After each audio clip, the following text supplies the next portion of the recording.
This might be the best Ninja Turtles movie since the 1991.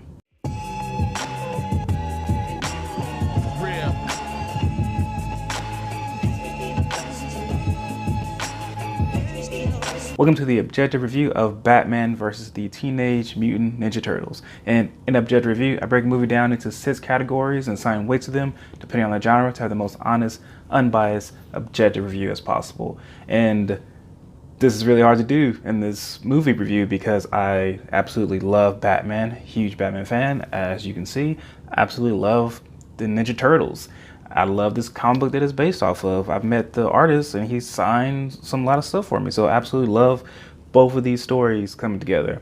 But gotta be objective. So let's get started with the first category of story. I've read rumors about a supernatural bat creature in Gotham, but I assumed it was an urban legend. Ninja Turtles. We came to Gotham to stop Shredder and the Foot Clan. The story is kind of a typical superhero movie where the villains want to destroy the city for some strange, really unearned, unsatisfying reason. And the heroes try as they want to stop them. And here you have Batman joining the Ninja Turtles, and it is an absolute great combination of these two. I mean, they have so much in common. They're all ninjas. You have the Foot Clan on one side with the Shredder. Then you have the League of Shadows or the League of Assassins on one side with Ra's al Ghul, and how they're just so similar to each other and they're kind of working together to destroy the city. The thing I do really love about this movie that it follows a real strict 3-act structure, where you have the first act is like it's an introduction, it's Batman versus Ninja Turtles. The second act, there's a new threat, they take that on. Third act, there's a bigger threat. So just a really good kind of power climb. I do think there could have been more character work done here, more character development and arcs, which I think the comic book actually did a really good job of that.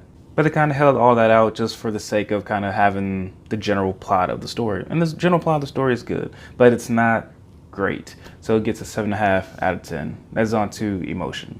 We're not your enemy. This is still my city. If they're ready for a fight, we bring them a freaking fight. There really isn't that much emotion in this movie. The movie didn't really make me feel anything but joy in being like a little kid. But that's very just like me because I love Ninja Turtles and I love Batman. And again, going back to the comic book, there was moments in the comic book that lend to, and again, going back to the comic book, there's moments in the comic book that lends itself more to those emotional moments. I think the comic book had a few moments. There was a little bit of emotion there, especially with Raph and Batman together, learning that, you know, underneath that hard shell, there's a soft heart there. And also I think the comic book drew more on that whole theme of family, especially with Damian Wayne being in there. I mean, Damian Wayne is also in this movie, but it's not that much of a focus. So not that much emotion here, gets a 6.5 out of 10. That's on to action. You are no match for me. Let's end this. For an animated film, this movie had some great action. Absolutely loved it. Especially the first act of this movie where you're really getting introduced to these characters and again introduced to each other. And this is a little spoilery, but there's a great fight between Batman and Shredder, which I think is one of the best Batman fights there is, because it really shows he's thinking while he's fighting. Like, this fight reminds me of the Deathstroke versus Batman Arkham Origins trailer that came out, where it's just like they're one-upping each other, and you can just see Batman's thought processes here. You can see like the things ticking in Shredder of like, this man, I should be able to defeat him easily. But it's one of the greatest one-on-one fights I've seen Batman have. Maybe the last time I've seen a really great one-on-one Batman fight was in The Dark Knight Rises. And of course, this is Batman versus the Ninja Turtles, and there's a great fight of just Batman completely owning them. But also it just shows how great Batman is, that he is using non-lethal ways to take them out. And Leonardo, you know, realizes this. But those are really the two biggest fights. I think it gets a little less action-packed as the movie goes on, but still some good action afterwards. So for action, it gets an 8.5 out of 10. That's on to comedy. We need answers. You're welcome to try. Think fast. He thought too fast. This movie was hilarious. I laughed out loud at least 4 times, chuckled a couple other times. Definitely Michelangelo was hilarious, just the way he reacts to Batman, to really all of Gotham. Like, how many penguin jokes can you fit in just, you know, a matter of minutes? It's hilarious. And then just his, you know, commenting on just Batman and Robin, like, it's just terrific. I can watch the movie probably over and over again just off of the jokes and the interaction between characters. So for comedy, it gets an 8.5 out of 10. This is on to acting. We have to stop them, Batman. Whatever they are, they're going to regret stepping foot in Gotham. All right, let's start off with Batman. Troy Baker this time is voicing Batman. He did voice him in the Telltale games, and he does a great job. This is probably my my third favorite Batman voice. Kevin Conroy, of course, is like way up there. Then Bruce Greenwood, really love his voice, and Troy Baker does a pretty good, like, slight impression of Kevin Conroy's voice, but it's still distinctly different, but it's kind of in that same realm. I find it way better than Jason Momoa's voice, which is a little bit more graspy and not deep enough. Like, he needs to put some bass in his voice. Troy Baker also voices the Joker again, and I absolutely love hearing his Joker. And I think his Joker is starting to get a little different from Mark Hamill's Joker, even though it's clearly a Mark Hamill impression.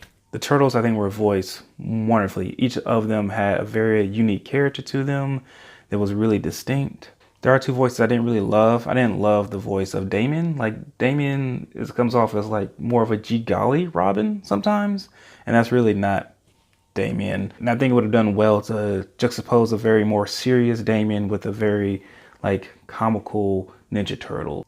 And then I wasn't really feeling the voice of Ra's al Ghul. Shredder was good though, really liked that. So for acting, it gets a 7.5 out of 10. That's on to directing. It all happened so fast. When I first saw still images for this movie, I didn't think the animation was going to be that great. And I kind of carry my own weight in there because the comic books art, I think, is done so well. And I miss the days of where the DC animated movies were trying to be heavily inspired by the comic art. And they haven't done that probably since The Dark Knight Returns. But this animation style, I think, is really good. It's like a crossover between the Batman series and also those direct-to-DVD, like Batman Monsters Unleashed and those. I really like the backgrounds. Like, they're really dark. Like, the sky was just like reddish, purplish kind of feel to it. Also, I really love the use of colors and the shadows. Like, you can really see like the standout of their mask and just black outlines all around, or you can see Robin's yellow cape. This movie flowed really nicely. I don't know how long this movie is, but it felt like an hour and 20 or hour and 30-minute movie, but it felt jam-packed. Like, every single moment I think was done really well, and it really carried the story forward. There's one issue I have with the directing, and that is the tone of this film. It is PG-13. Subjectively speaking, I kind of wish it was like rated, I don't know, Y7. The movie didn't seem like it needed to be rated PG-13. Granted, there was some decapitations going on and someone got a shuriken just straight in their brain, but all those scenes weren't necessary. Like, my daughter kind of saw some of those and I wish she hadn't. Like, she did see the decapitated head. Hope she's not scarred. Oh well, time will tell. But all in all, good job on the directing. It's an 8 out of 10. That brings our weighted average score to a 7.6 out of 10. Is that the best Ninja Turtle movie ever? No, the first 1991 is still an amazing movie. It still holds up to this day. It gets an 8.5 out of 10. I mean, that movie has great heart, has great emotion, story, all about brotherhood and family. What does it mean to really be loved?